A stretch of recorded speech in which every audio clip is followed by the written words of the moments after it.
Hi everyone, welcome back to my channel. చాలామంది second counselling కోసం అడుగుతున్నారు. ఓకే, ఈసెట్ రిలేటెడ్గా అప్డేట్ ఇవ్వడానికి ఇప్పుడైతే చెప్తున్నాను. మీకు ఈసెట్ రిలేటెడ్ సీట్ అలాట్మెంట్ ఆర్డర్లో ఫస్ట్ ఫేజ్లో ఏ డౌట్ ఉన్నా కూడా 2 వీడియోలు చేశాను. కాలేజ్ రిపోర్టింగ్ ఇన్స్ట్రక్షన్స్ ఒకటి, first phase seat allotment release అయిందని చెప్పి అందులో మీకు ఫస్ట్ ఫేజ్లో వచ్చిన సీట్ నచ్చకపోతే ఏం చేయాలి, సీట్ రాకపోతే ఏం చేయాలి, వచ్చిన తర్వాత సెకండ్ కౌన్సిలింగ్ పెట్టుకోవచ్చు లేదని చెప్పాను. అవి డిస్క్రిప్షన్లో ఇస్తాను, వెళ్ళి చెక్ చేయండి.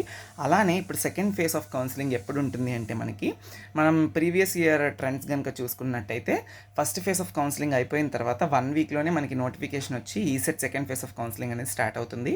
సో అలా అనుకున్న ఈరోజు ఆగస్ట్ 1 కాబట్టి we are expecting second phase of counselling on or before end of this week. So maybe మనకి 6th, 5th, 7th ఆ డేట్స్ కల్లా మీకైతే నెక్స్ట్ వచ్చేస్తుంది ఈసెట్ సెకండ్ ఫేజ్ కౌన్సిలింగ్ అనేది paper notification. And August 2nd వీక్లో we are expecting that second phase of ECET counselling అనేది start అవ్వచ్చు. ఇది టెంటేటివ్ మాత్రమే, అఫీషియల్ అనౌన్స్మెంట్ రాలేదు, బట్ టెంటేటివ్గా చెప్తున్నాను. మేబీ ఒక 7 days నుంచి ఒక 10 days మధ్యలో మీకు సెకండ్ ఫేజ్ కౌన్సిలింగ్ అనేది నోటిఫికేషన్ అండ్ స్టార్ట్ అయ్యే ఛాన్సెస్ అయితే ఉంటుంది. ఎవరు ఎలిజిబుల్ అంటే ఎవరైతే ఫస్ట్ ఫేజ్లోని అసలు ఫీ పేమెంట్ కానీ సర్టిఫికేట్ వెరిఫికేషన్ కానీ చేసుకోలేదో డైరెక్ట్గా ఇప్పుడే చేసుకోవచ్చు, వాళ్ళు ఎలిజిబులే. ఎందుకంటే ఇన్స్టెంట్ సప్లీ రిజల్ట్స్ వచ్చిన తర్వాత చాలామంది ఇప్పుడు ఫీ పేమెంట్ చేయాలనుకుంటారు కాబట్టి ఈసెట్ కౌన్సిలింగ్కి వాళ్ళు ఎలిజిబుల్. పాస్ అయినట్టయితే మాత్రం ఇప్పుడు మీరు పేమెంట్ చేసుకొని సర్టిఫికేట్ వెరిఫికేషన్ చేసుకొని వెబ్ ఆప్షన్స్కి వెళ్ళొచ్చు. And second set of students ఎవరంటే ఇప్పుడు ఎవరికైతే ఫస్ట్ ఫేజ్లోని సీట్ అలాట్మెంట్ రాలేదో వాళ్ళు డైరెక్ట్గా ఫీ పేమెంట్ సర్టిఫికేట్ వెరిఫికేషన్ ఏం లేకుండా మీరు వెబ్ ఆప్షన్స్కి వెళ్ళిపోవచ్చు. ఎందుకంటే మీకు సీట్ అలాట్మెంట్ రాలేదు కాబట్టి వెబ్ ఆప్షన్స్ మీరు డైరెక్ట్గా పెట్టుకోవచ్చు.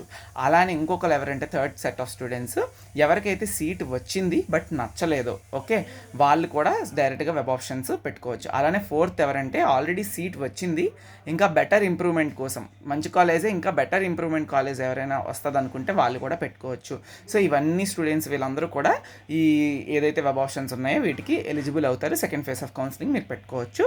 బట్ సీట్ నచ్చలేదు, ఇప్పుడు వచ్చిన కాలేజే పెట్టుకుందాము, దానికి ఇన్స్ట్రక్షన్స్ అన్నీ కూడా నేను చెప్పాను. అంటే కాలేజ్ రిపోర్టింగ్ చేయకపోతే కాలేజ్ ఉంటుందా లేదా, ఒకవేళ సెకండ్ ఫేజ్లో సీట్ వస్తే ఫస్ట్ కౌన్సిలింగ్ ఉంటుందా పోతుందా అని చెప్పి అన్నీ చెప్పి యూట్యూబ్లో నితిన్ కొల్లూరి యూట్యూబ్ ఛానల్లో మనం పోస్ట్ చేయడం జరిగింది.